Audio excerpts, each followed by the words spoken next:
porque de trabajar todo lo que viene trabajando, nosotros decimos que reunirnos con dos grandes de la participación, sea un Rorró o sea un Pay Oliva, es muy enriquecedor porque juntamos experiencias tras experiencias que lejos de haberse convertido en frustración se convierten en motores para incentivar a las nuevas generaciones a hacer algo un poco más estructurado y donde la gente podamos trabajar no en compartimentos estancos, sino abrirnos y a ver si podemos alguna vez empezar a trabajar entre todos.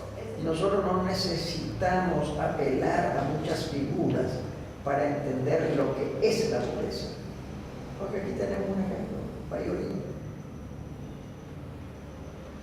Él me dijo el otro día que estaba cumpliendo 63 años, ¿verdad? 63. Es tan humilde que no acepta ni su edad. 83 años.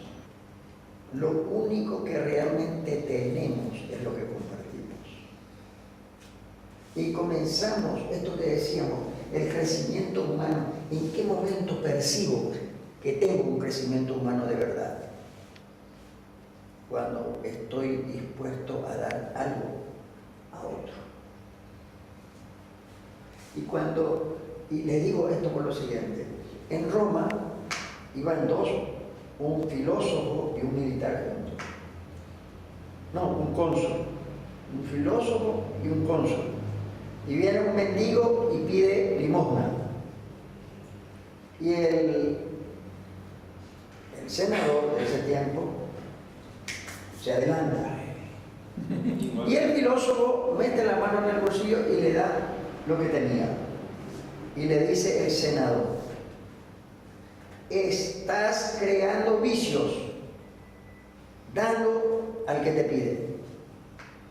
Y le dice el filósofo: porque es un vicioso.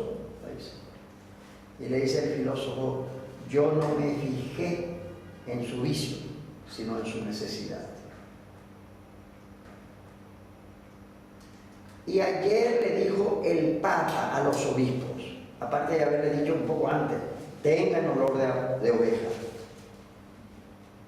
Y yo no sé si ustedes conocen al pastor que cuida ovejas, se le pega el olor de la oveja. Bañado Sur, y a veces yo no le soporto a País porque tiene olor a Bañado Sur. Es decir, esta identificación con el otro, con el que necesita.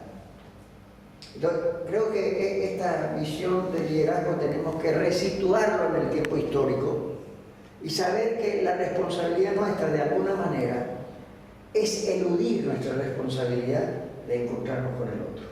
Siempre estamos enalteciendo la virtud de la pobreza, ¿verdad? Entonces, cuando uno habla de la pobreza y de dar, compartir lo que uno tiene, ya te tratan de zurdo. Así estamos ahora actualmente en la discusión. Y en el Paraguay, ¿verdad?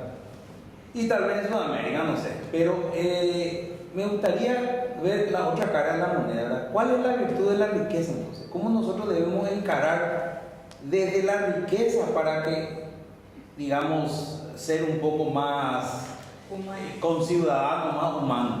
Porque todo el mundo habla de pobreza, enaltecer, compartir, y de la parte de la riqueza, porque cuando a uno se le toca de ese lado, pues ellos ya dicen luego, ¡pum!, ya ponen una línea. Primero habría que hacer una aclaración. Pobreza no debemos asimilarlo a un estado de inferioridad, a un estado de extrema necesidad. Pobreza es un sentido de austeridad. Nosotros hemos perdido el significado de la palabra austeridad, porque lo ha sustituido la palabra despilfarro, por donde andamos. Primera cuestión. Segunda cuestión, tenemos que preguntarnos quién y quiénes se encargan de crear una conciencia colectiva o un pensamiento colectivo de que el que está vinculado a los pobres es un subversivo. Y me parece que la respuesta es simple. Hoy en día está en el escenario una cultura que se llama la cultura corporativa. La cultura corporativa está vinculada a los grandes intereses que buscan generar un vocabulario propio, un lenguaje propio. Cuando, el ejemplo más simple, cuando de repente un joven habla idealista y dice, nosotros tenemos que llegar a los demás, tenemos que saber vender nuestras ideas. ¿Qué está usando? Un lenguaje comercial, vender nuestras ideas. Y de repente nosotros mismos reproducimos eso, sin darnos cuenta. Vender. No, señor, yo no vendo mis ideas. Yo estoy comunicando, estoy transmitiendo. Y ni siquiera en sentido comercial, yo me estoy dando. No una simple palabra, no una simple idea. Entonces, eso, primera cuestión, aclarar que estamos invadidos, acosados por una cultura corporatista. Esta cultura corporatista está relacionada totalmente con los grandes intereses, con los poderes económicos, con los poderes financieros, que quiere llevarnos a pensar solamente desde un lado de la montaña. Y por eso la prédica de Jesús tuvo una direccionalidad, aparte de estar dedicado a tutti le mundi. Y por eso la iglesia, los papas hablan urbi e orbi. ¿Y a quién? Cristo Jesús se dirigió con preferencia y fue una consigna de la Iglesia Católica: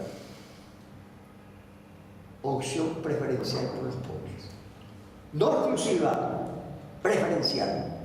Entonces quiere decir que en el catecismo nuestro, en la cultura del que se denomina cristiano y en la cultura del que sea ateo, agnóstico, lo que sea, me parece que la mirada primera es hacia el que más necesita. Y de eso nos hemos olvidado. Y los grandes intereses nos quieren llevar a separarnos, desvincularnos de esos sectores para estar instalados, acomodados, y si no tenemos nada, por lo menos pensar como rico y decir, a jugar la lotería, a la ano, hay cuancema, vaya a jugar la secretaria. Problema